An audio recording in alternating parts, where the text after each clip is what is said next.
This is great. Actually, I'd rather do this all day, but there are a few things to talk about. And let's see. You know what? We're talking prayers, right? So we're sharing our prayer requests. We're talking about the things that are on our mind. We're talking about the things that are on our hearts. We're talking about the things, the weight, the burdens that we're carrying. That is a really, really good thing. And Christians are supposed to be there for one another. I mean, that's kind of the thing, right? That's kind of the shtick. Love God with all your heart, mind, soul, and body. Love your neighbor as yourself. Bearing one another's burdens, Paul says in the letter to the Galatians, bearing one another's burdens, and in this way you will fulfill the entirety of the law. And when you offer us an opportunity to pray for you, then we can help carry your burden. And in some cases, we can do it more pragmatically, and in some cases it's our prayers, it is our thoughts, it's spending time thinking about you, very intentionally and actively thinking about you. These are really, really good Christian habits. With that being said, this week a fella tweeted, or X'd, or whatever they call it. But a fella, the guy's name's Mark Driscoll, I believe. Yeah, Mark Driscoll, Pastor Mark Driscoll. He says, "Make Christianity great again. We honor and thank God for a bold president." And there's Johnny J. Trump holding his personally endorsed King James version of the Bible. Make Christianity great again. We honor and thank God for a bold president. So I suspect you probably know one of the first things I'm going to say is it doesn't matter who the president is. Christianity's greatness should never depend on them. It doesn't matter who the prime minister is. Christianity's greatness should never depend on them. It doesn't matter who the monarch is. Christianity's greatness should never depend on them. It doesn't matter who the governor is, who the emperor is, who the priest is, who the bishop is, who whatever authority figure you can come up with in your wonderful imagination. It doesn't matter who they are. Christianity shouldn't count on them, shouldn't require them, shouldn't need them in order to be great. That's the first thing. So, okay, you got your boy. Your boy's the president. Fantastic. I'm happy for you. I'm happy that you're happy right now. But he is not going to make or break Christianity. You know, I do videos all the time about the damage that holding him up as God's anointed and appointed has done to Christianity. But he didn't do it. We did that, right? Christianity did that. He didn't do it. He came seeking the endorsement. He came seeking the votes. He came singing the song and playing a tune, and we followed. But we followed. He didn't ruin our reputation. We did that. We're actively sadly, we're actively doing that now. So no world leader can make Christianity great. No world leader can make Christianity great again. No world leader can break Christianity. No world leader can repair Christianity. No world leader can redeem Christianity. It's just not possible.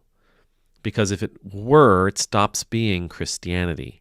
Christianity, of course, means to follow Christ, right? To follow Christ.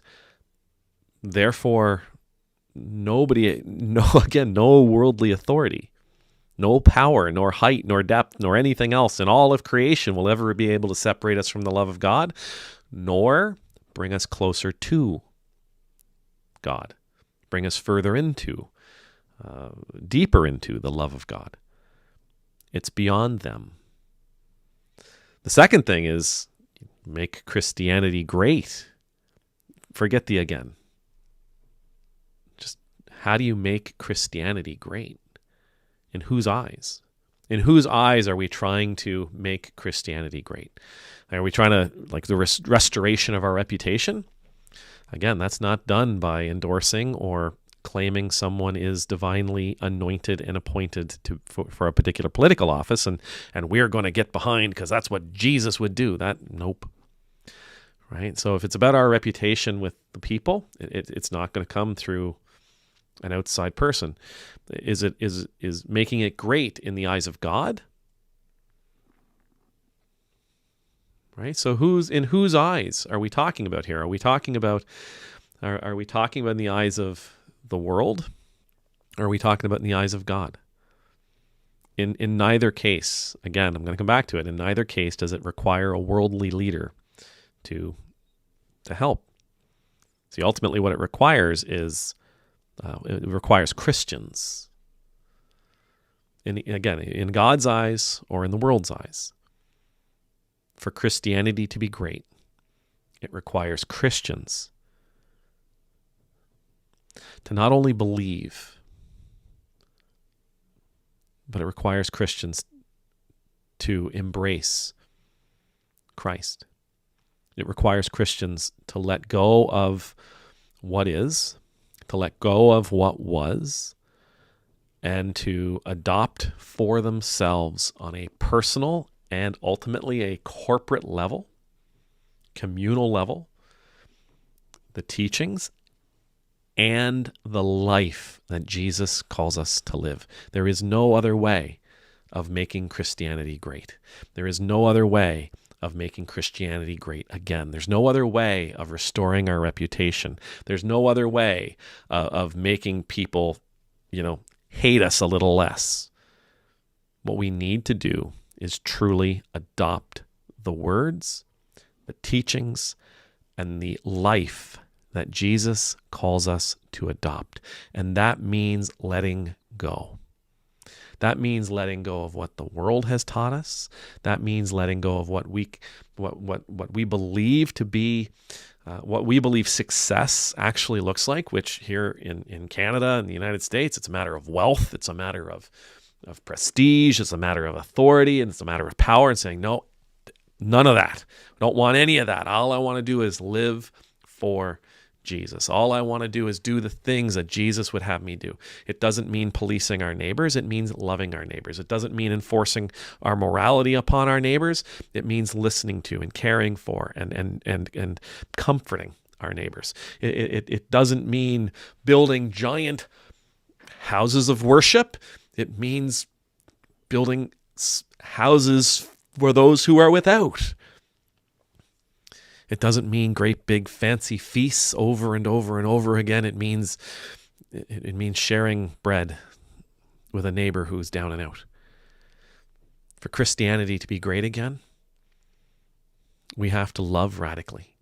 We have to give radically. We have to forgive radically. We have to exhibit all the fruits of the Spirit that Paul espouses to us. We have to show the world what that not only that we are following Jesus, we have to show the world Jesus.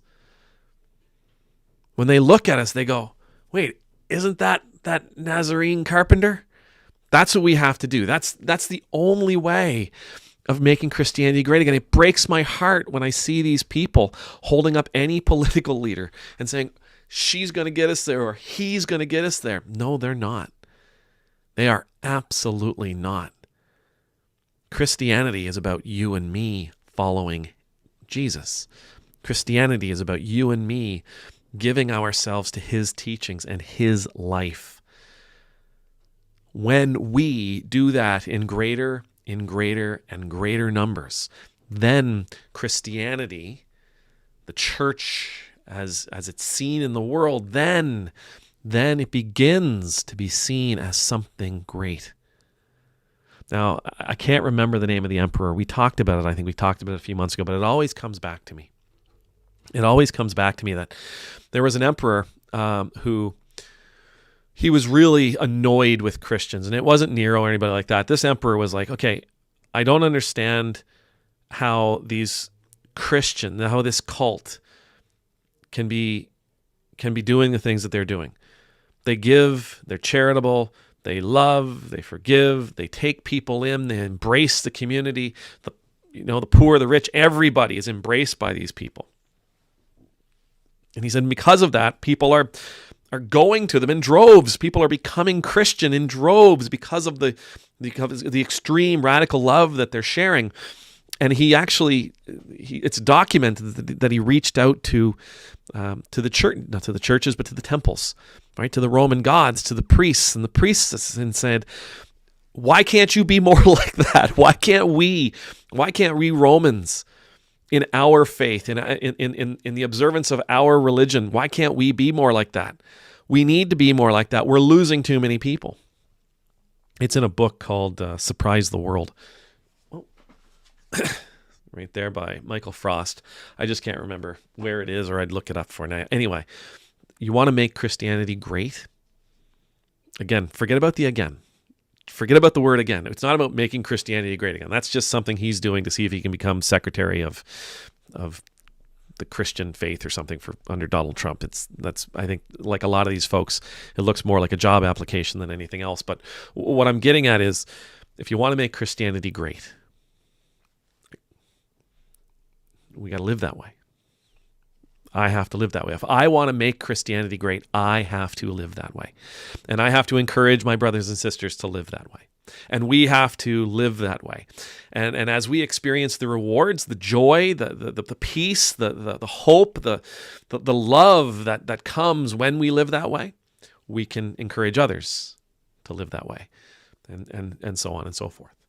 This is how we make Christianity great again. And I'm not saying it's about increasing the number of butts in the pews. No, nothing to do with it. The church attendance has nothing to do with making Christianity great again. Okay, we've been through that. Like here in Canada, in the United States, you've been through those cycles where you've had everybody going to church. It didn't make Christianity great. What makes Christianity great? What makes Christianity great is when the world can see the fruit of the Spirit through us. When they see our deeds, when they hear our words, when they experience our love, when they experience, and I don't mean Christian love like that whole there's no hate like Christian love. I mean real, genuine, Christ-like love. Then we'll be great. And we'll be great in the eyes of the world, and we'll be great in the eyes of God. But until then,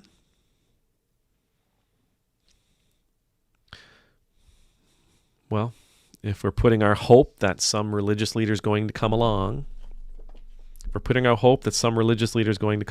then we won't ever be great. We'll be posers, won't we? Amen.